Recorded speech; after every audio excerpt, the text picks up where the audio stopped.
le métier d'acteur n'est pas sans danger, notamment lorsqu'il s'agit de tourner des scènes risquées.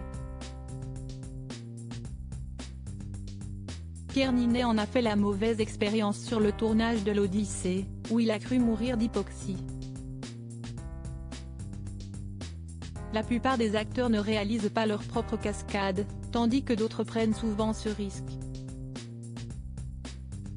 Si est notamment le cas de Pierre Ninet qui se met régulièrement dans des situations difficiles pour parfaire ses personnages.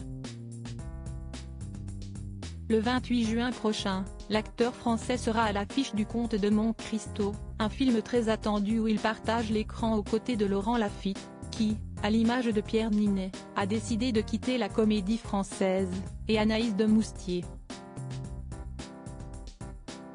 Pour ce rôle, l'artiste qui a reçu le César du meilleur acteur en 2015, a dû tenir 4 minutes en apnée, en suivant les précieux conseils du champion mondial d'apnée.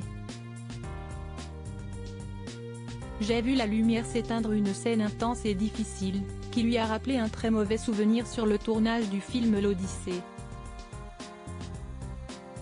Dans les colonnes de Version Femina, Pierre Ninet a déclaré avoir cru mourir lors d'une scène dans laquelle il devait faire semblant de se noyer dans le cockpit d'un hydravion.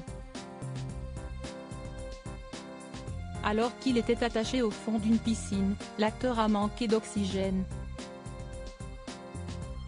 Il a donc fait des signes au plongeur de sécurité, mais ce dernier lui tournait le dos. « Je me suis vraiment vu partir », et il a réagi in extremis. Plus de peur que de mal pour le comédien, qui n'a pas cessé de penser à cet incident lors d'une scène dans laquelle il était enfermé dans un sac lesté, sur le tournage de Monte Cristo, comme il le confie aux journalistes. Malgré les plongeurs de sécurité, c'était flippant, d'autant que je partais d'une mauvaise expérience sur l'Odyssée. Standing ovation à Cannes. Le Comte de Monte Cristo est un film de KPDP très attendu par les spectateurs. Lors de l'avant-première au Festival de Cannes, le public a réservé un tonnerre d'applaudissements à toute l'équipe pendant près de 12 minutes. Une acclamation qui a ému Pierre Ninet.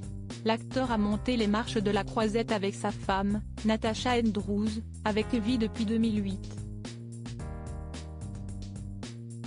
De leur union sont nées 2 filles, Lola en 2017 et Lily en 2019. Toute la petite famille est installée non loin de Paris, du côté de Rambouillet. Ils vivent dans une charmante maison datant du XVe siècle. Un havre de paix loin du stress des tournages.